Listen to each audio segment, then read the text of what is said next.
Hello, আসসালামু আলাইকুম সুপ্রিয়। হোপফুলি আপনারা সকালে অনেক ভালো আছেন। আমরা ইতিমধ্যে সাবজেক্ট ভার্ব এগ্রিমেন্ট নিয়ে অনেক কিছু আলোচনা করেছি। আপনারা দেখেছেন আমরা এই বিষয়গুলো নিয়ে আলোচনা করেছি বিস্তারিত, that means basic plus rules উভয়টাই। আজকে আমরা পরবর্তীতে কিছু আলোচনা করব। ওকে, তাহলে চলুন আগে এক্সাম্পল লিখব, কারণ এক্সাম্পল দিয়ে লিখলে সেটা বুঝতে সুবিধা হয়। হ্যাঁ, সো এভরিবডি দেন হচ্ছে ফাঁকা ঘর থাকবে, এরপরে গান দেয়ার, তার মানে কি সবাই সেখানে গিয়েছিল। এভরিবডি গান দেয়ার। এখন কথা হচ্ছে এখানে কি হ্যাভ হবে নাকি হ্যাজ হবে? অপশন দুইটা, হ্যাঁ, হ্যাভ অথবা হচ্ছে হ্যাজ। এবং কেন হবে সেটা বুঝতে হবে। খেয়াল করি, যখন সবাইকে বলা হয় তার মানে আপনি কোনো ফিক্সড নাম্বার বলেন নাই যে 5 জন কিংবা 10 জন কিংবা 15 জন কিংবা 100 জন। তার মানে হচ্ছে আপনি সবাইকে নিয়ে আসতেছেন। আগের দিন যে এক্সাম্পলটা দিয়েছিলাম সেটা আমি আবার দিই। হ্যাঁ, ক্লাস 6-এ একটা ক্লাস, এখানে মোট 80 জন স্টুডেন্ট রয়েছে। তার মানে ক্লাস 6 কিন্তু singular, class 6 singular, class 7 singular একটা ক্লাস, ক্লাস 8 সিঙ্গুলার একটা ক্লাস, কিন্তু এখানে স্টুডেন্ট কিন্তু আছে অনেকগুলা। কারণ আপনি যদি বলেন 3 জন স্টুডেন্ট নিয়ে আসো, মানে কি প্লুরাল 3 জন আনছেন, কিন্তু আপনি যদি বলেন সবাইকে নিয়ে আসো, মানে কি ক্লাস 6কে ধরে নিয়ে আসো, আসে ভাই কয়জন? 80 জন। তো আমি যদি 80 জনকেই নিয়ে আসি মানে কি পুরো ক্লাস ধরে নিয়ে আসলাম না? আর পুরো ক্লাস মানে কি ক্লাস 6 না? তাহলে আপনি ক্লাস 6কে নিয়ে আসতেছেন, আর ক্লাস 6কে নিয়ে আসা মানে কি একটা ক্লাসকে নিয়ে আসতেছেন, তার মানে কি সিঙ্গুলার হয়ে গেল। তাহলে ক্লাস যদি বলা হয় সবাইকে নিয়ে এসো বা কাউকে এনো না, তাহলে সেগুলো কি হয়? সিঙ্গুলার হয়ে যায়।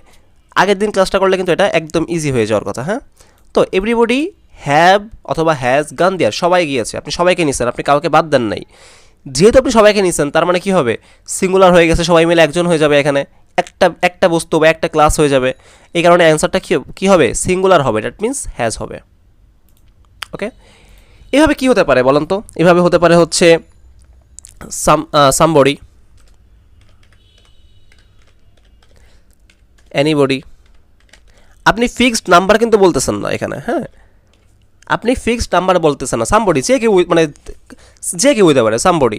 হ্যাঁ, কিছু সংখ্যক যে কেউ হইতে পারে। অ্যানিবডি যে কেউ হইতে পারে। সামবডি মানে কি কিছু সংখ্যক হইতে পারে। আর সেটা কত সংখ্যক সেটাকে আমি জানি না। তারপরে হতে পারে সামথিং, বা দেখেন, হ্যাঁ সামথিং লিখি আমরা। এরপরে হতে পারে হচ্ছে কি নো ওয়ান, মানে কেউ না। হ্যাঁ, কেউ যায় নাই, নো ওয়ান। তার মানে নো বডি, নো ওয়ান মানে কি আলটিমেট নো বডি। সো আমরা নো বডিটাকে লিখে দিই, নো বডি। এরপরে নাথিং, এনিথিং, এনিথিং লিখছি না, এনিথিং। এরপরে হতে পারে এইগুলাই। হ্যাঁ, এইগুলো দিয়ে কি বলা হয় বলেন তো? সবাইকে বোঝায় অথবা কাউকে বোঝায় না। বুঝতে পারছেন? মানে কোনো ফিক্সড নাম্বার বোঝায় না। হ্যাঁ, যে এই কয়জন কিংবা এই কয়জন, যেহেতু আনসার্টেইন, এই কারণে আমরা এটা কী হিসাবে কাউন্ট করব? সিঙ্গুলার হিসাবে কাউন্ট করব। আর যারা রুলস পড়বেন তারা মনে রাখবেন everybody, somebody, anybody, something, no one, nobody, nothing, anything, এইগুলো যদি বাক্যের সাবজেক্ট হয় তখন সেটা কী হবে? সিঙ্গুলার কিংবা অলওয়েজ সিঙ্গুলার ভার্ভ কী করে? তারা গ্রহণ করে। যেমন এভরিবডি হ্যাজ গন দেয়ার। ওকে, এইভাবে আমরা আরও কিছু জিনিস দেখব যেগুলো দ্বারা একটা বোঝায়। যেমন দেখেন ফ্লোক অফ বার্ড। এখন ভাই এই যে মানে হচ্ছে পাখির একটা দল, বুঝতে পারছেন? একটা দল। তো একটা দল যখন বোঝাবে তখন কি অনেকগুলা পাখি থাকবে একটা দলে, কিন্তু একটা দল বোঝাচ্ছে। যেরকম এক্সাম্পল হচ্ছে কালেকটিভ নাউনের। যদি আমি বলি যে আর্মি, তো আর্মিতে তো অনেক সদস্য আছে। হ্যাঁ, যেমন মনে করেন যে 5 লাখ সাপোজ আছে বাংলাদেশে, ধরলাম। তো 5 লাখ মিলে আপনি কি 5 লাখকে আলাদা করে বলবেন নাকি শুধু বলবেন বাংলাদেশ আর্মি? আপনি বলবেন বাংলাদেশ আর্মি। সো অনেকগুলা মিলে একটা হয়ে যাচ্ছে না, একটা টিম।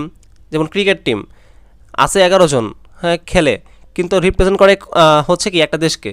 যখন আমরা বলি তখন বলি কি বলেন তো? যে বাংলাদেশ জিতছে। আমরা কি বলি 11 জন জিতছে? না, বলি বাংলাদেশ জিতছে। সো এই টাইপগুলো হচ্ছে কি collective noun. So flock of bird, অনেকগুলো পাখি থাকবে কিন্তু একটা দল, একটা দলে আছে। সো একটা হয়ে গেছে। তারপর দেখেন প্রাইড অফ লায়ন্স, এগুলো লিখে নেবেন, প্রাইড অফ লায়ন্স। দেন হচ্ছে কি হতে পারে? Bundle of, bundle of pencil কিংবা পেন, এরকম কিছু একটা হবে আর কি। হ্যাঁ, বান্ডল অফ পেন্সিলস, মানে একটা বান্ডালে অনেকগুলো পেন্সিল থাকবে। তো এক বান্ডাল কিন্তু একটা, পেন্সিল বেশি আছে সমস্যা নাই। দেন হতে পারে যে গ্যাং অফ রবার্স, ডাকাতের দল।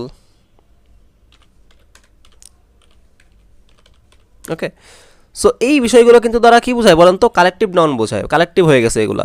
আর যেহেতু কালেকটিভ হয়ে গেছে সেহেতু কী করবে এরা, একটা বোঝাবে, আর একটা বোঝালে কী হয় সেগুলো সিঙ্গুলার ভার্বকে কাউন্ট করবে। So somebody, anybody, something, no one, nobody, nothing, anything, flock of bird, pride of lions, bundle of pencils, gang of robbers, এই বিষয়গুলো যখন হবে, শুধু এইগুলাই না বাইরেও হতে পারে, বাট যদি আপনি বুঝতে হবে আপনার বাংলা অর্থটা আছে একটা বোঝায় কিনা কিংবা কালেকটিভ নাউন বোঝায় কিনা, তখন সেটা কী হয়ে যাবে ভাই, সিঙ্গুলার ভার্ব কাউন্ট করবে তখন। হ্যাঁ, তো আমরা ইতিমধ্যে অনেক কিছু পড়েছি, যেমন দেখেন আমরা সাবজেক্ট ভার্ব এগ্রিমেন্ট আমাদের এখনও শেষ হয় নাই, আমরা আরও পড়বো। হ্যাঁ, দেন আমরা প্রশ্ন সলভ করবো, এখান থেকে অবজেক্টিভ সলভ করবো আমরা। ওকে, ইম্পর্টেন্ট ছিল এইগুলা, ওটাও ইম্পর্টেন্ট অবশ্যই, যেমন এইগুলো থেকে প্রশ্ন অনেক বেশি আসে, এই যে নিদার নর, ইদার অর। হ্যাঁ, এরপরে হচ্ছে আরও ছিল, যেমন দেখেন এই যে অ্যাট